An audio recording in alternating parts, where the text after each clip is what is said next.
نحمده ونصلي ونسلم على رسوله الكريم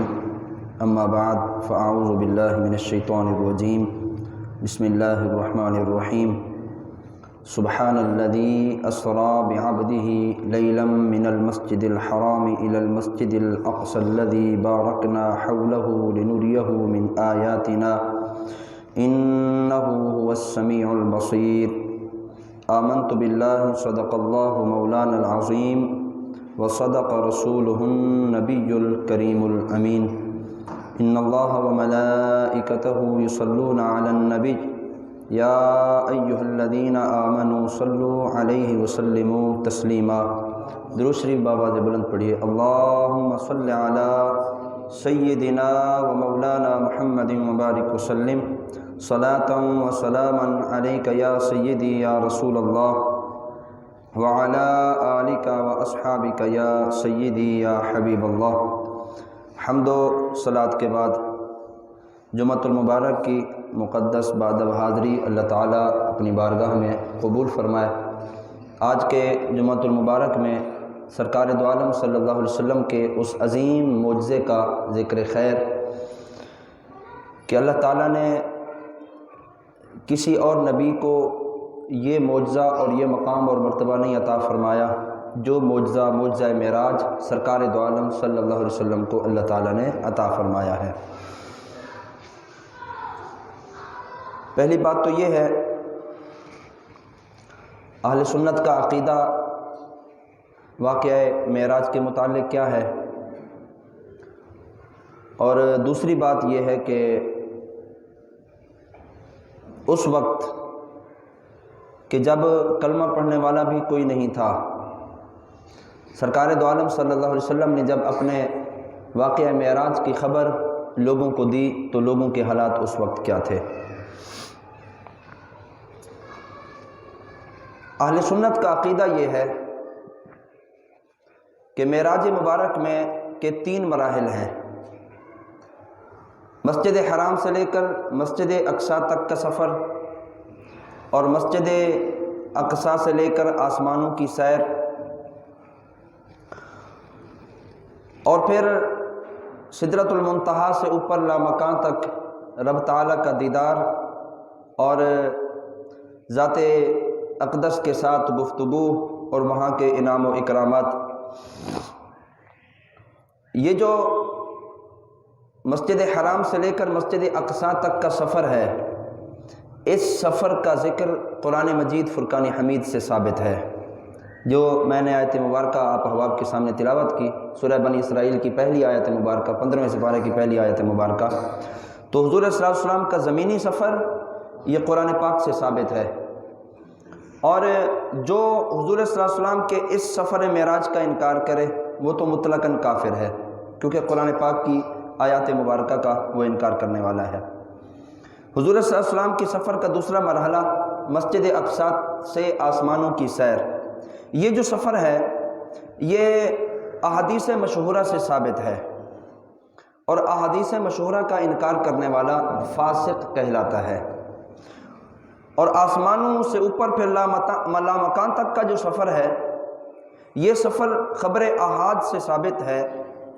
اخبار احاد سے ثابت ہے، اور اس سفر کا انکار کرنے والا یہ جاہل اور بد نصیب کہلائے گا۔ حضرت سیدنا خواجہ نظام الدین اولیاء رحمۃ اللہ تعالی علیہ آپ فرماتے ہیں معجزہ معراج کے 3 درجات ہیں۔ فرمایا ایک ہے اسرا، دوسرا ہے معراج، اور تیسرا ہے اعراج۔ اسرا کسے کہتے ہیں، معراج کسے کہتے ہیں، اور اعراج کسے کہتے ہیں؟ آپ نے ارشاد فرمایا حضور اکرم صلی اللہ علیہ وسلم کا مسجد حرام سے مسجد اقصی تک تشریف لے جانا، اس کو اسرا کہتے ہیں،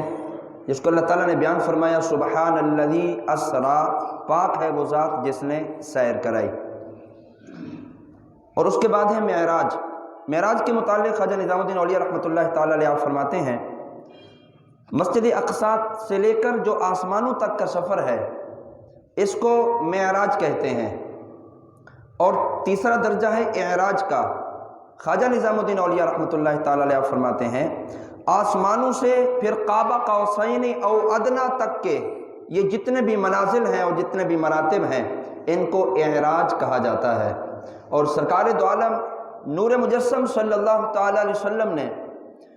آپ کو کتنی معراج کرائے گئے، کتنی مرتبہ آپ نے معراج کیا، اور یہ معراج یعنی رب تعالیٰ کا دیدار کرنا یہ سرکار دو عالم صلی اللہ علیہ وسلم کا خواب میں معراج تھا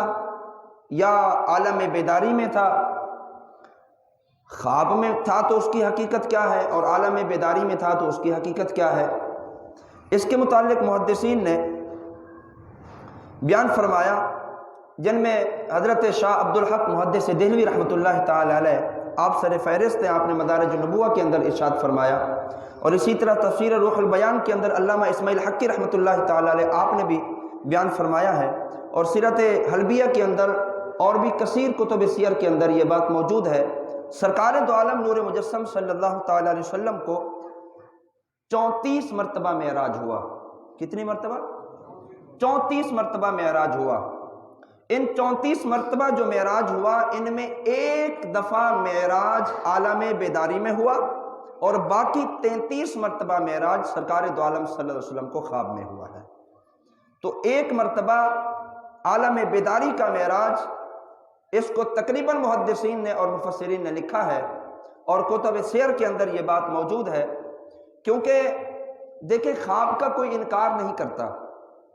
کوئی کہے جناب میں نے خواب دیکھا اور خواب اپنا بیان کرنا شروع کر دے، تو خواب کا کوئی انکار نہیں کرتا۔ ساری رات بندہ خواب دیکھتا رہے، نعمتیں کھاتا رہے، صبح اٹھے تو جناب وہ اپنے بستر پر موجود ہے، اور پھر یاروں دوستوں میں وہ یہ واقعہ بیان کرے کہ جناب ساری رات میں تو وہاں گھوما ہوں وہاں گھوما ہوں، پھر جب آپ بتائیں گے کہ میں تو بستر پر تھا جب صبح اٹھا ہوں، تو اس کا کوئی انکار نہیں کرے گا، بھی خواب محض خواب ہوتا ہے۔ لیکن یہاں دیکھیے مسلمانوں کے اندر دو واقعات ایسے آئے کہ جس پر اللہ تعالیٰ نے اہل ایمان کے ایمان کا امتحان لیا۔ ایک واقعہ ہجرت نبوی کے کم و بیش 18 ماہ بعد جب قبلے کے بدلنے کا حکم آیا، قد نرا تقلب وجہک فی السماء، محبوب آپ کا چہرہ بار بار ہم آسمان کی طرف اٹھنا دیکھ رہے ہیں، اور رب تعالیٰ نے حکم ارشاد فرمایا کہ محبوب آپ جو چاہ رہے ہیں اسی طرف اپنا قبلہ تبدیل فرما لیجئے۔ اس وقت سرکار دو عالم نور مجسم صلی اللہ علیہ وسلم نماز ادا فرما رہے تھے، اور حضور صلی اللہ علیہ وسلم امامت فرما رہے تھے۔ 2 رکعت ہو چکی تھی، بعض روایات میں آتا ہے ظہر کی نماز تھی، بعض روایات میں آتا ہے عصر کی نماز تھی، 4 رکعت نماز۔ 2 رکعتیں ہو چکی تھی، حکم خدا آیا کہ محبوب آپ جو چاہ رہے ہیں قبلہ بدلنا، حضور آپ اپنا قبلہ بدل لیجئے۔ پہلے بیت المقدس کی طرف رخ کر کے نمازیں ادا کی جاتی تھی، اور پھر جب قبلہ بدلنے کا حکم آیا تو سرکار دو عالم صلی اللہ علیہ وسلم کی خواہش کے مطابق حرم شریف، حرم مکہ، یہ پھر مسلمانوں کا قبلہ بنا۔ تو 2 رکعتیں مسجد اقصی کی طرف پڑھ لی تھی صحابہ کرام نے، اور حضور صلی اللہ علیہ وسلم نے حکم آیا کہ محبوب اپنا قبلہ بدل لیجئے، عین نماز کا وقت ہے۔ مثال کے طور پر اب یہ جو قبلہ بدلا ہے اس کی حایت کیا تھی؟ سرکار دو عالم صلی اللہ علیہ وسلم اس طرف رخ کر کے کھڑے ہوئے تھے، یعنی جو ہماری مشرق بنتا ہے، مشرق کی طرف حضور صلی اللہ علیہ وسلم اپنا رخ کر کے کھڑے ہیں، نماز ادا فرما رہے ہیں، اور صحابہ کرام کا رخ بھی اسی طرف ہے، اور حکم ہوا کہ حضور اپنا قبلہ بدل لیجئے، اور حرم شریف، مکہ شریف بیت المقدس کے عین مغرب کی طرف ہے، یعنی بالکل الٹ۔ اب جب آدھی نماز میں یہ حکم آیا کہ قبلہ بدل لیجئے، سرکار دو عالم صلی اللہ علیہ وسلم نے نماز کے اندر ہی اپنا قبلہ بدلا، یعنی اپنا رخ مبارک بیت المقدس سے بیت اللہ شریف کی طرف گھمایا۔ تو اب صورتحال یہ تھی کہ نمازیوں کا رخ اس طرف اور امام کا رخ اس طرف، اور یہ آپ سمجھ سکتے ہیں کہ امام جو پیچھے ہو وہ امام نہیں ہوتا، اور امام کبھی پیچھے بھی نہیں ہوتا، امام عموماً اور یقیناً آگے ہوتا ہے۔ تو سرکار دو عالم صلی اللہ علیہ وسلم نے صفوں کو چیرتے ہوئے، نمازیوں کے درمیان سے گزرتے ہوئے حضور اکرم صلی اللہ علیہ وسلم اس طرف تشریف لے آئے، اور جتنے لوگ بھی نماز پڑھنے والے تھے ان سب نے پھر اپنا رخ پھیر لیا اور بقیہ 2 رکعتیں حضور اکرم صلی اللہ علیہ وسلم نے کعبہ شریف کی طرف رخ کر کے ادا فرمائی۔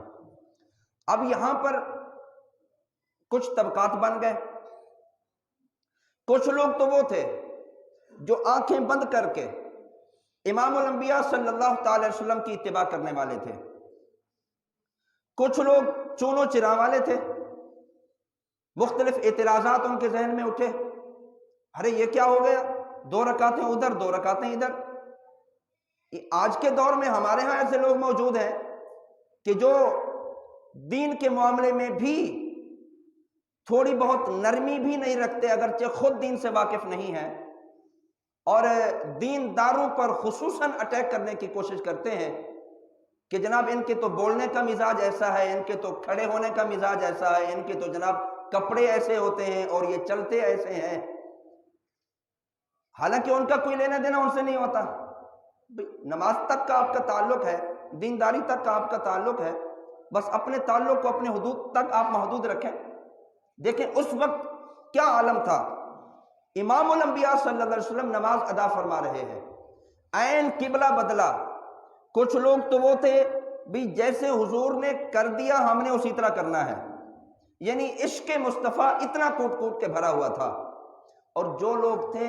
تازہ ایمان والے، نئے نئے مسلمان ہوئے تھے، وہ بھی حضور صلی اللہ علیہ وسلم کے پیچھے نماز پڑھ رہے تھے۔ ان میں سے کئی ایسے لوگ تھے کہ جو مرتد ہو گئے کہ جناب یہ کیا ہوا، قبلے نماز تو اس طرف ادا کی جاتی ہے، اب حالت نماز میں اس طرف رخ پھیر لیا۔ تو یہ ایک وقت تھا اہل ایمان کے ایمان کا امتحان، اللہ تعالیٰ نے امتحان لیا۔ رب تعالیٰ چاہتا یہ ہے کہ جس طرح میرے محبوب فرما دیں تم اسی طرح کر دو، جو کچھ میرے محبوب کر لیں تم بھی اسی طرح کر لو، اللہ تعالیٰ کی منشا یہ ہے۔ اب جب حضور نے رخ پھیر لیا، حکم یہ تھا کہ سب رخ پھیر دیں، اور یہی اتباع رسول ہے۔ اور دوسرا مرحلہ یہ واقعہ معراج ہے کہ جب امام الانبیاء صلی اللہ علیہ وسلم نے صبح اٹھ کر اعلان فرمایا کہ میں نے رات کے تھوڑے سے حصے میں جو 40 دن کی مسافت بیت المقدس ہے وہاں تک کا سفر کیا، اور پھر وہاں سے آسمانوں کی سیر کی اور رب تعالیٰ کا دیدار میں نے کیا اور اتنے مشاہدات کیے۔ جب یہ بات سرکار دو عالم صلی اللہ علیہ وسلم نے لوگوں کو بتائی تو وہاں بھی کئی دھڑے بن گئے۔ کچھ تو وہ روشن خیالی والے لوگ تھے کہ جناب یہ کیسے ہو سکتا ہے کہ 40 دن کی مسافت ہو ایک سفر میں، اور یہ کہیں جناب آن کی آن میں گیا اور آ گیا، اور پھر صرف اتنا بھی نہیں آسمانوں کی سیر بھی کی ہے۔ کچھ لوگ تھے چونو چرا والے،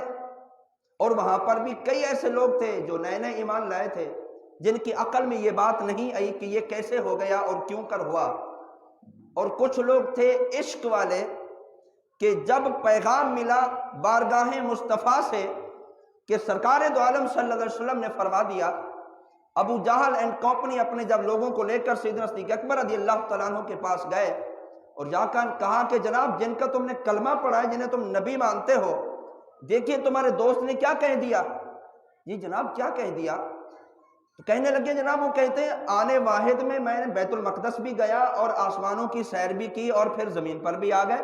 بھلا یہ بھی کوئی بات ماننے والی ہے؟ حضرت سیدنا صدیق اکبر رضی اللہ تعالیٰ عنہ کیونکہ عشق رسول اور اتباع رسول کوٹ کوٹ کے بھری ہوئی تھی، سیدنا صدیق اکبر رضی اللہ تعالیٰ عنہ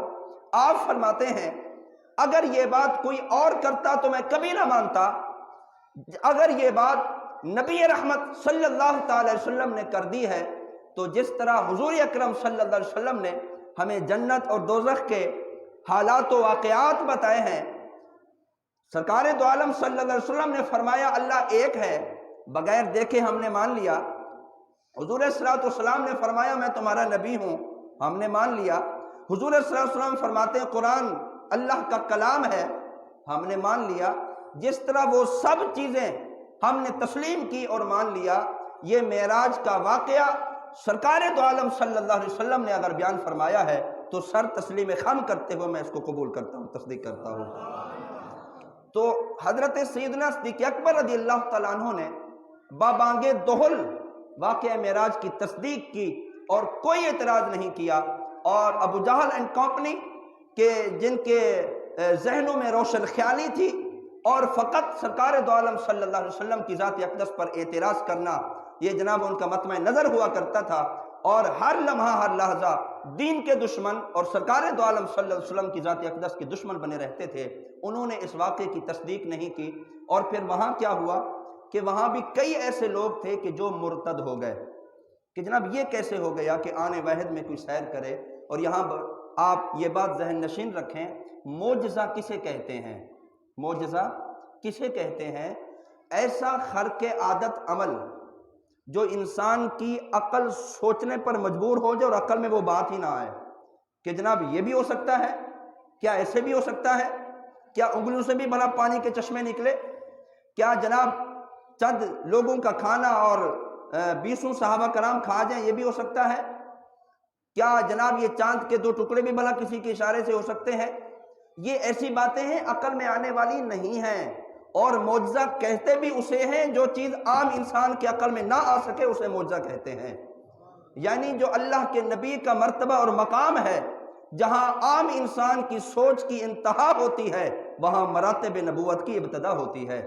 اور جس شخصیت کی بات ہم کر رہے ہیں یہ تو وہ نبی ہیں جو تمام نبیوں کے امام نبی ہیں، یہ تو وہ نبی ہیں جو تمام نبیوں کے سردار نبی ہیں، یہ تو وہ نبی ہیں جن کو رب تعالیٰ نے خاتمیت کا تاج عطا فرما دیا کہ جب حضور تشریف لے اب حضور کے بعد قیامت تو آ سکتی ہے، کوئی اور نبی نہیں آ سکتا۔ اتنے مراتب، اتنے مقام اور مرتبے والی شخصیت جب یہ اعلان فرما رہی ہے کہ میں نے معراج کیا، تو یہ بابانگ دہل اہل ایمان کا وطیرہ اور سیدنا صدیق اکبر رضی اللہ تعالیٰ عنہ اور آپ کے نقش قدم چلنے والے لوگوں کا وطیرہ یہ ہے، سر تسلیم خم کرتے ہوئے جس طرح حضور صلی اللہ علیہ وسلم کی بتائی ہوئی باقی ساری باتوں کی تصدیق کی ہے، واقعہ معراج کی بھی تصدیق کرنا یہ اہل ایمان کا مبارک طریقہ ہے۔ تو یہ 2 واقعات کائنات میں ایسے گزرے ہیں کہ جس پر اللہ تعالیٰ نے اہل ایمان کا امتحان لیا، ایک قبلہ بدلنے کے وقت اور ایک واقعہ معراج کے وقت۔ قرآن مجید فرقان حمید کی آیت مبارکہ آپ کے سامنے میں نے تلاوت کی، یہاں پر چند باتیں آپ کی گوش گزار کر کے اپنی گفتگو کو آگے لے جاتے ہیں۔ دیکھیں، اللہ تعالیٰ نے نبی علیہ الصلوۃ والسلام کا واقعہ معراج کا پورے مراحل کے ساتھ حضور صلی اللہ علیہ وسلم نے قرآن پاک میں اس کو بیان فرمایا سبحان الذی اسرا بعبدہ لیلا من المسجد الحرام الی المسجد الاقصی، فرمایا پاک ہے وہ ذات جس نے سیر کرائی عبد خاص کو مسجد حرام سے مسجد اقصی کی طرف، الذی بارکنا حولہ لنریہ من آیاتنا، سیر کرانے کا مقصد کیا تھا؟ تاکہ اللہ تعالیٰ اپنے محبوب کو وہ نشانیاں دکھا دے اور وہ چیزیں دکھا دیں کہ جن کے اندر برکات اللہ تعالیٰ نے رکھی ہیں۔ انہ هو السمیع البصیر، بے شک وہ سننے والا اور دیکھنے والا ہے۔ سفر کی بات ہو رہی ہے، اور یہ سفر کیسا؟ ایک ہوتا ہے سفر، ایک ہوتی ہے سیر۔ سفر کا مطلب تو یہ ہوتا ہے کہ بندہ اپنی مرضی سے سفر کرتا ہے، کہیں اس کو جانا ہے تو اٹھ کے چل پڑے اور سفر کیا۔ سیر کا مطلب یہ ہوتا ہے کہ جہاں جائیں گے وہاں مشاہدات کریں گے، اور کوئی ساتھ ہوگا کہ جو بتائے گا، اور استقبال کے طور پر کچھ لوگ ساتھ ہوں گے اور ساتھ لے چلیں گے اور وہ چیزیں دکھائیں گے کہ یہ چیز ہے، یہ چیز ہے۔ قرآن مجید فرقان حمید میں اللہ تعالیٰ نے واقعہ معراج کو سفر نہیں کہا بلکہ سیر کہا، فرمایا اسرا بعبدہ، پاک ہے وہ ذات جس نے سیر کرائی ہے۔ اور سیر کرنے کے لیے بندہ بعض اوقات اکیلا نہیں ہوتا، تقریباً کچھ لوگ اس کے ساتھ ہوتے ہیں، یا جو مہمان بلاتا ہے وہ میزبان اس کے ساتھ ہوتا ہے۔ اللہ کا اپنے محبوب کو سیر فرمانے کا مقصد بھی یہ ہے کہ یہ جو محبوب چل پڑے ہیں مسجد حرام سے مسجد اقصی کی طرف، حضور اکیلے نہیں تھے، ان کو لے جانے والا بھی ساتھ تھا، اور ان کے باراتی اور استقبال کرنے والے بھی ساتھ تھے۔ اور رب تعالیٰ نے جبریل امین کو براق کی سواری کا اذن دے کر فرمایا کہ محبوب کو جا کر فرماؤ کہ اللہ آپ کے دیدار کا مشتاق ہے، اور جبریل امین نے اس سواری کا انتظام فرمایا جسے براق کہا جاتا ہے، اور یہ وہ سواری ہے کہ جس پر پہلے کسی نبی نے سفر نہیں کیا، سب سے پہلے اور آخری سفر کرنے والے ہمارے پیارے نبی صلی اللہ علیہ وسلم کی ذات گرامی ہے۔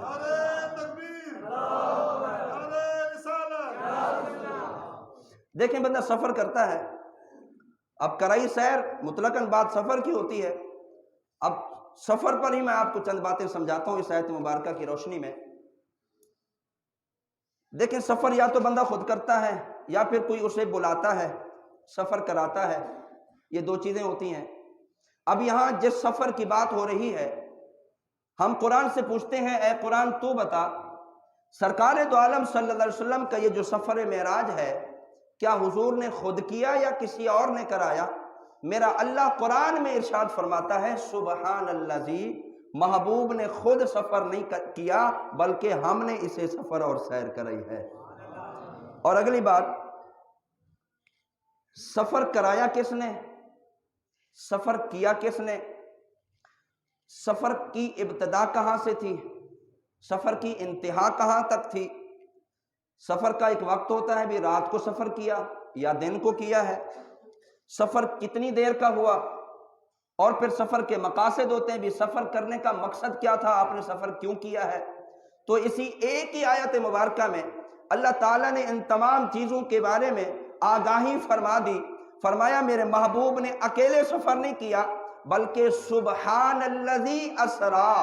محبوب کو سیر کرانے والی وہ ذات تھی جو تمام ہر عیب و نقص سے پاک ذات ہے۔ یعنی اللہ رب العزت نے اپنے محبوب کو معراج کے سفر پر سیر کرائی، اور پھر سفر کیا کس نے؟ بعبدہ، عبد خاص نے سفر کیا۔ سفر کی ابتدا کہاں سے ہوئی؟ فرمایا من المسجد الحرام، مسجد حرام سے سفر کی ابتدا ہوئی، اور انتہا کہاں تک تھی بھی، کہاں پہنچنا تھا؟ من المسجد الاقصی الی المسجد الاقصی، مسجد اقصی تک سرکار دو عالم صلی اللہ علیہ وسلم نے زمینی سفر فرمایا۔ بھئی سفر رات کو ہوا یا دن کو ہوا؟ قرآن بتاتا ہے لیلن، رات کے وقت اللہ تعالیٰ نے حضور صلی اللہ علیہ وسلم کے لیے اس سفر کا انتخاب فرمایا۔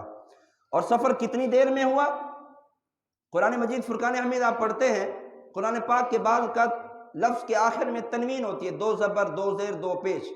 یہ قرآن پاک میں تنوین لانے کا مقصد یہ ہوتا ہے تھوڑے سے بھی تھوڑے وقت کے لیے جو لفظ استعمال کیا جاتا ہے اور جو نشانی استعمال کی جاتی ہے وہ نشانی لفظ کے اوپر تنوین ہوتی ہے، دو زبر دو زیر یا دو پیش۔ یہاں پر لیلن کے اوپر دو زبریں ہیں، یہ دو زبریں بتا رہی ہیں سفر کوئی سالوں میں نہیں ہوا، مہینوں میں نہیں ہوا، ہفتوں میں نہیں ہوا، دنوں میں نہیں ہوا، بلکہ آنے واحد میں ایسا سفر ہوا کہ حضور مسجد اقصی تک پہنچے، سدرۃ المنتہا تک پہنچے، رب تعالیٰ کا دیدار ہوا، کعبہ قوسین او ادنیٰ کے تمام منازل حضور نے طے فرمائے، اور جب واپس تشریف لائے کنڈی بھی ہل رہی تھی اور وضو کا پانی بھی چل رہا تھا، اتنے قلیل وقت میں اللہ نے اپنے محبوب کو سفر کرایا۔ لیلن، رات کے تھوڑے سے حصے میں سرکار دو عالم صلی اللہ علیہ وسلم کو رب تعالیٰ نے یہ سفر معراج کی سیر کرائی۔ سفر کرنے کا مقصد کیا تھا؟ کوئی تو وجہ ہوتی ہے نا، بندہ یہاں سے چل کر کہیں جاتا ہے، کچھ لینے جاتا ہے، کچھ دیکھنے جاتا ہے، کوئی تو کام ہوتا ہے۔ سرکار دو عالم صلی اللہ علیہ وسلم کو سفر کیوں کرایا گیا؟ معراج کیوں کرایا گیا؟ کیا اغراض و مقاصد تھے؟ فرمایا لنوریہ من آیاتنا، ہم نے اپنے محبوب کو معراج اس لیے کرائی ہے تاکہ ہم اپنے محبوب کو اپنے برکتوں والی جگہوں کے مشاہدات کرا دیں۔ اور یہاں محدثین نے لکھا ہے کہ وہ کون سی برکت والی جگہ ہے جن کے مشاہدات اللہ اپنے محبوب کو کرانا چاہتا تھا؟ فرمایا یہ جو مسجد اقصی ہے، لنوریہ من آیاتنا، ہم دکھانا چاہتے ہیں اپنی نشانیاں۔ وہ کون سی نشانیاں ہیں؟ فرمایا جو مسجد اقصی ہے اس کے ارد گرد کئی انبیاء کرام کے مزارات مقدسہ ہیں، ہم اپنے محبوب کو یہ برکتوں والی جگہیں دکھانا چاہ رہے تھے، اس لیے حضور کو مسجد حرام سے مسجد اقصی کی طرف بلا لیا ہے۔ اب یہاں پر اگر کسی کے ذہن میں یہ سوال اٹھے کہ جناب یہ کیسے ہو سکتا ہے رات کے تھوڑے سے حصے میں اور اتنا سفر کرائے اور اتنا کچھ مشاہدات کرائے، اس سوال اور اس اعتراض کا جواب دینے والوں کے لیے رب تعالیٰ نے انہو هو السمیع البصیر فرما کر سارے راستے بند فرما دیے۔ فرمایا ایک تو حضور نے خود سفر نہیں کیا، جب سفر کرایا ہم نے اور پھر سفر بھی ہم نے اپنی مرضی سے کرایا ہے تو اعتراض کرنے کی گنجائش نہیں بنتی۔ کیوں؟ اگر کسی نے اعتراض کیا بھی صحیح تو سن لے، انہو هو السمیع البصیر، بے شک ہم اس کی گفتگو کو بھی سنتے ہیں اور ہم دیکھنے والے ہیں کہ کون ہمارے محبوب پر اس سفر معراج کے علمیے پر اور ان تمام رونقوں پر، مشاہدات پر کون اعتراض کرنے والا ہے۔ اللہ ارشاد فرما رہا ہے بے شک ہم سن بھی رہے ہیں اور ہم دیکھ بھی رہے ہیں۔ یعنی سفر معراج یہ ایسا معجزہ ہے اور یہ ایسا واقعہ ہے کہ کسی کو انکار کرنے کی گنجائش نہیں ہے، اور جس نے زمینی سفر کا انکار کیا حد کفر تک پہنچے گا، اور جس نے آسمانی سفر کا جناب انکار کیا سدرۃ المنتہا تک، اس کے بارے میں حکم یہ ہے کہ وہ فاسق کہلائے گا، اور جس نے قاب قوسین او ادنیٰ کے منازل کا انکار کیا تو اسے بدبخت اور جاہل کہا گیا کہ جو سرکار دو عالم صلی اللہ علیہ وسلم کے اس سفر کا انکار کرے گا۔ اب دیکھیے بڑی پیاری بات اس قرآن مجید فرقان حمید کی آیت مبارکہ میں، وزیر اعظم سفر کرے تو اس کے ساتھ صحافی ہوتے ہیں، مشیر ہوتے ہیں، اور کوئی پوچھے جناب وزیر اعظم صاحب نے کیسا سفر کیا اور کس طرح سفر کے معاملات رہے اور کیا کیا چیزیں معاملات ان کے ساتھ ہوئے، تو یقیناً جو مشیر ہوں گے وہ بتائیں گے اور صحافی بتائیں گے، خبروں میں آئے گا، اخبارات میں آئے گا کہ جناب وزیر اعظم صاحب نے وہاں سفر کیا اور یہ چیزیں وہاں طے ہوئیں۔ اور کوئی بڑا آدمی سفر کرتا ہے تو اس کا کوئی نوکر چاکر اس کے ساتھ ہوتا ہے جو سفر نامہ اس کا بیان کرتا ہے۔ یہاں تو لطف بھی الگ ہے، سفر محبوب رب العالمین کر رہا ہے اور بیان خود رب العالمین کر رہا ہے۔ سفر اللہ کا محبوب کر رہا ہے اور بیان خود خالق کائنات کر رہا ہے۔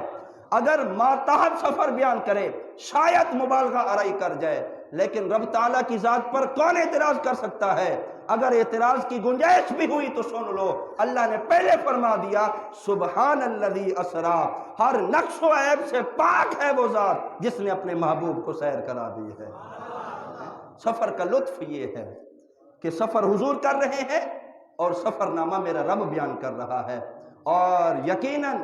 یہ وہ سفر ہے۔ اچھا کوئی کہہ سکتا ہے جناب حضور صلی اللہ علیہ وسلم کے ساتھ تو جبریل امین تھے، دیگر فرشتے بھی تھے، جبریل امین نے براق کی مہار پکڑی ہوئی تھی اور براق کے آگے آگے جبریل امین تھے اور حضور صلی اللہ علیہ وسلم کو سفر کرا رہے تھے، یہ بات بھی ختم ہو گئی۔ سدرۃ المنتہا جب آیا سرکار دو عالم صلی اللہ علیہ وسلم کی بارگاہ میں، جبریل امین نے عرض کی محبوب میری سفر کی انتہا تو ختم ہو گئی، میری سفر کی انتہا ختم ہو گئی، اب یہاں سے چند لمحے میں اوپر ہوا تو میرے تو پر جل جائیں گے۔ جبریل امین صرف سدرۃ المنتہا تک ساتھ رہے۔ سفر تو وہ تھا کہ جو سدرۃ المنتہا سے قاب قوسین او ادنیٰ کے منازل رب تعالیٰ نے طے فرمائے، اور یہ ایسے منازل تھے کہ جہاں پر یا صرف ذات مصطفیٰ تھی یا صرف ذات خدا تھی، وہاں کوئی مقیم بھی نہیں تھا، کوئی مقام بھی نہیں تھا، جہاں لمحات ختم ہیں، جہاں تغیر و تبدل ختم ہو گئے۔ یہ وہ سفر تھا جو حضور نے تنہا کیا، یا حضور تھے یا پھر حضور کا رب تھا، اور یہ وہ سفر ہے کہ اس سفر کی انتہا کوئی نہیں۔ جب رب کی ربوبیت کی انتہا کوئی نہیں ہے تو پھر رب جو سفر کرا رہا ہے اور پھر سفر کی انتہا بھی کوئی باقی نہیں رہی۔ کوئی یہ کہے جناب جبریل امین ساتھ تھے، تو جبریل امین بھی سدرۃ المنتہا تک رک گئے تھے۔ حضور اکرم صلی اللہ علیہ وسلم نے اس کے بعد خود سفر فرمایا اور قاب قوسین او ادنیٰ کے منازل نبی رحمت صلی اللہ علیہ وسلم نے طے فرمائے، اور پھر اللہ رب العالمین کی اپنے محبوب کریم کے ساتھ جو گفتگو ہوئی، یہاں پر ایک بات پیش کر کے آج اس گفتگو کو یہیں ختم کرتے ہیں، اور پھر انشاءاللہ کوشش کریں گے اگلے جمعے کو یہاں سے اگلی باتیں سفر معراج کے متعلق آپ کی گوش گزار کروں گا۔ روایات میں آتا ہے سرکار دو عالم نور مجسم صلی اللہ تعالی علیہ وسلم مراتب سفر جب آپ نے طے فرمائے، سدرۃ المنتہا سے بھی اوپر لامکان کی طرف چلے گئے، ایک وقت ایسا آیا، ایک لمحہ ایسا آیا کہ رب العالمین کی طرف سے اذن ہوا، قف یا محمد، اے محمد رک جائیے، ان ربک یصلی، آپ کا رب آپ پر صلاۃ بھیج رہا ہے۔ اے محمد رک جائیے، آپ کا رب آپ پر صلاۃ بھیج رہا ہے۔ اس صلاۃ کا معنی کیا ہے؟ جو صلاۃ رب اپنے محبوب پر بھیجنا چاہ رہا تھا۔ دیکھیں صلی یصلی، اس لفظ کے کئی معنی ہیں۔ صلاۃ صلی یصلی سے بنا ہے، اور صلاۃ کا ایک معنی تو نماز ہے، اور صلاۃ کا ایک معنی درود ہے، صلاۃ کا ایک معنی ہے قریب ہونا۔ وَأَقِیمُوا الصَّلَاةَ جہاں کہا گیا، یہاں سے مراد نماز قائم کرنا ہے۔ اور سرکار دو عالم صلی اللہ علیہ وسلم نے جب سفر معراج فرمایا، راستے میں ایک مقام ایسا آیا، حضور نے ارشاد فرمایا، میں نے دیکھا کہ موسیٰ علیہ السلام اپنی قبر میں کھڑے ہو کر صلاۃ پڑھ رہے تھے۔ اس صلاۃ کا مطلب یہ ہے کہ سرکار دو عالم صلی اللہ علیہ وسلم کے استقبال کے لیے حضرت سیدنا موسیٰ کلیم اللہ اپنے قبر انور میں حضور کے استقبال کے لیے کھڑے ہوئے تھے اور حضور کی ذات پر درود بھیج رہے تھے۔ اور یہ جو صلاۃ ہے جس کے بارے میں فرمایا قف یا محمد ان ربک یصلی، محمد رک جائیے، آپ کا رب آپ پر صلاۃ بھیجنا چاہ رہا ہے، اس صلاۃ سے مراد ہے قرب، کہ حضور اتنے منازل آپ نے طے فرمائے ہیں، اب رک جائیے، آپ کا رب خود آپ کے قریب آ رہا ہے۔ اگر کوئی یہاں اعتراض کرے جناب رب تعالیٰ کی ذات تو چلنے سے پاک ہے، رب تعالیٰ کی ذات تو یہ کہنے سے پاک ہے کہ رب قریب آ رہا ہے، اس کی دلیل ایک حدیث مبارکہ آپ سماعت فرمائیے۔ سرکار دو عالم صلی اللہ علیہ وسلم کا فرمان مقدس ہے کہ جو میری طرف چل کر آتا ہے میری رحمت اس کی طرف دوڑ کر جاتی ہے، جو میری طرف ایک بالشت بڑھتا ہے میری رحمت اس کی طرف ایک ذراع بڑھتی ہے۔ اس چلنے سے مراد رب تعالیٰ کا وہ قرب ہے جو اللہ کے شایان شان رحمت و لطف و کرم پر سایہ فگن ہے۔ جس قف یا محمد ان ربک یصلی، جس یصلی کا معنی قریب آنا ہے، اس سے مراد یہ ہے، یہ بات تو تھی عام لوگوں کے لیے کہ جو ایک بالشت اللہ کے قریب ہوتا ہے، اللہ کی رحمت اس کے قریب ایک ذراع ہوتی ہے، یہ تو عام لوگوں کے لیے ہے۔ اور یہ انعام جس محبوب کائنات کے وسیلے سے امت کو ملا کہ جو ایک بالشت چلے اللہ کی رحمت ایک ذراع آتی ہے، جس محبوب کے وسیلے سے امت کو یہ قرب نصیب ہوا، تو پھر آپ اندازہ کریں اس محبوب کے اپنے قرب کا عالم کیا ہوگا۔ جس محبوب کے توسط سے ایک بالشت چلنے پر رب کی رحمت ایک ذراع قریب ہوتی ہے، پیدل چلنے پر رب کی رحمت دوڑ کر آغوش میں لیتی ہے، آپ اندازہ کریں وہ محبوب سرکار دو عالم صلی اللہ علیہ وسلم جب رب کے قریب ہوئے ہوں گے، رب تعالیٰ اپنی شایان شان اپنے محبوب کا کتنا قریب ہوا ہوگا۔ وَقِفْ یا محمد ان ربک یصلی، اے محبوب اب رک جائیے، اتنے منازل آپ نے طے کیے ہیں، اب رک جائیے، اب ہم خود آپ کا استقبال کرتے ہیں۔ سرکار دو عالم نور مجسم صلی اللہ علیہ وسلم نے سفر معراج فرمایا، اور رب تعالیٰ کی ذات اقدس کا سر کی آنکھوں سے جاگتے ہوئے نبی رحمت صلی اللہ علیہ وسلم نے دیدار فرمایا۔ واقعہ معراج حق ہے، اس کی تصدیق آج تک اور قیامت تک ہوتی رہے گی، کیونکہ واقعہ معراج کی دلیل قرآن مجید فرقان حمید میں موجود ہے، اور حدیث مشہورہ اور حدیث احاد کے اندر ان کی جناب دلائل موجود ہیں۔ انکار کرنے والے ابو جہل اینڈ کمپنی تھے، اور تصدیق کرنے والے حضرت سیدنا ابو بکر صدیق رضی اللہ تعالیٰ عنہ کی ذات گرامی تھی۔ یعنی آج بھی اگر کوئی نبی رحمت صلی اللہ علیہ وسلم کے واقعہ معراج کا انکار کرتا ہے، اسے کہنے کی ضرورت نہ پڑے گی، بلکہ خود سمجھ لے کہ اس کا تعلق اس کے ساتھ ہے۔ اور آج بھی نبی رحمت صلی اللہ علیہ وسلم کے واقعہ معراج اور معجزہ معراج کی جو تصدیق کر رہا ہے، اس کا مرتبہ اور مقام حضرت سیدنا صدیق اکبر رضی اللہ تعالیٰ عنہ آپ کے ہاتھ میں ہوگا۔ اللہ تعالیٰ ہمیں نبی رحمت شفیع امت صلی اللہ علیہ وسلم کے اس واقعہ معراج کی صداقت پر کامل ایمان اور یقین نصیب فرمائے۔ اور پھر اگلے مراحل جو طے ہوئے پچھلے جمعے کو بھی عرض کیا تھا، اور بہت ساری چیزیں ہیں واقعہ معراج کے متعلق، انشاءاللہ زندگی رہی تو اگلے جمعے کو آپ کی خدمت میں پیش کریں گے۔ وآخر دعوانا ان